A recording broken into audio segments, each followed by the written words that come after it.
Good afternoon, everyone. This is Coach Matt with our Friday workout. We're going to hit a Flex Friday day today with the potential for some extra credit at the end. Let's begin with 2 rounds through 2 minutes of your choice warm-up pace cardio, and then grab a PVC pipe, do a little shoulder warm-up with some pass-throughs. Make sure that your elbows can stay straight on this, or that you stop before your elbows bend. When your elbows bend, the stretch ends, all right? So let's start next one with a PVC external rotation stretch. So this one, make sure your grip is tight and you push that elbow to the side.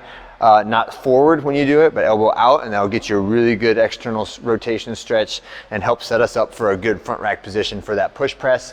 Next one, push-ups plus shoulder taps. So just 4 reps, so all the way down, touch the ground with your chin, chest, and thighs, and then up. Touch the right shoulder, touch the left shoulder, try not to rotate when you do it. If you need to use your knees to push up, that's fine, but you don't need to set up a separate push-up station for this. Just go to the ground and either use your knees or kind of worm upward, but get that full range of motion of the shoulders when we do that. And the last one is just an overhead band stretch. So I've got my band, maybe one that I will use for my triceps extensions later, but over my head, walk way back so I got that stretch on the band. Push your butt back with your knees bent, and then try to reach your ears past your arms to get a really good overhead stretch. And I can kind of wiggle around. If I twist my hips to the right, I get a little more stretch on the left. Twist my hips to the left, I get a little more stretch on the right, right? Just get those shoulders nice and loose, and then we can practice some of our warm-up reps. The clock will not run on this one unless you want it just to track your round times, but this is for quality and for volume, right? So what we want you to do on these type of workouts is I want you to feel the fatigue, I want you to feel the pump in your muscles. Instead of worrying about how many reps you're getting or how fast you're doing it or following a clock, I want you to focus on the feel of the movement and the feel of the muscle, right?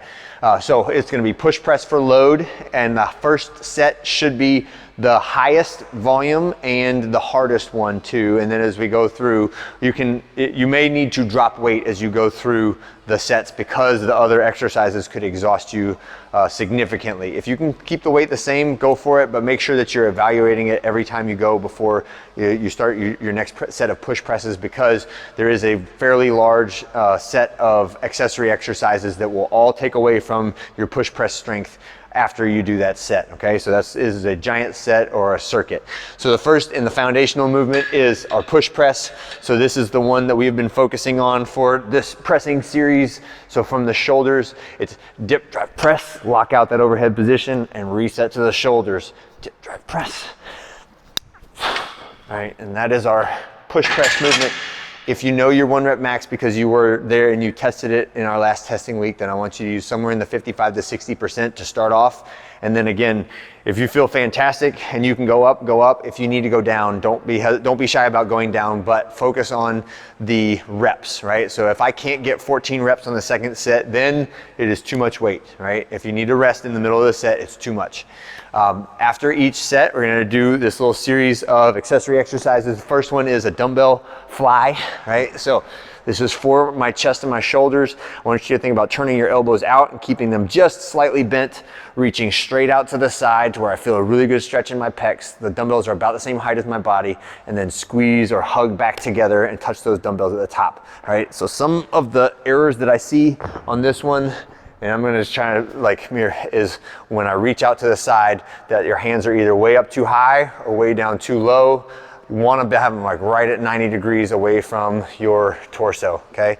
That is the number one thing. And then the number 2 thing is when my elbows bend, right? If I'm doing too much weight, a lot of times I won't be able to do it with my arms extended away from my body, which is much harder. So I'd rather you use a lighter weight and keep those arms almost straight than try to use a heavier weight and have to have the T-Rex arms when you're doing your dumbbell flies, all right? Next one is a bent over barbell row. So you can set up a separate bar, or you could just keep your same bar and pull it out of the rack. But bent over row, pull to your chest, elbows straight, pull to your chest, elbows straight. And then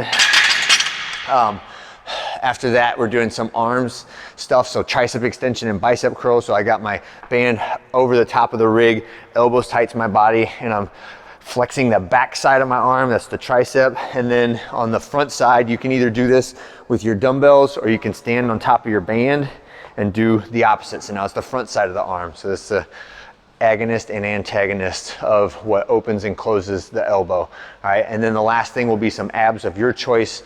Make it challenging, do some toes to bar, do some V sit-ups, do some GHD sit-ups. You can feel free to vary what you do every round, and somewhere in the 16 rep range is what we want. If you're doing strict toes to bar, just do like 6 or 8 reps. Those are very challenging, right? If you're doing regular toes to bar, then yeah, try for a higher rep count, like 14, 15, 16 reps, but make it something that's relatively challenging for your abs. And when you're finished, rest to full recovery and then repeat the whole sequence. The only thing that changes is that the reps on the push press go down every round, okay? If you have time and desire, there is some extra credit that has some good grip stuff in it. And again, we're working on that reactive strength. So you're dropping something and catching it before it hits the ground. That is to work on the quick grip muscles in our hands and in our forearms, as well as some static farmer hold with some shrugs on it. So if you want to do the extra credit, do it. And that's it. I'll see you guys next time.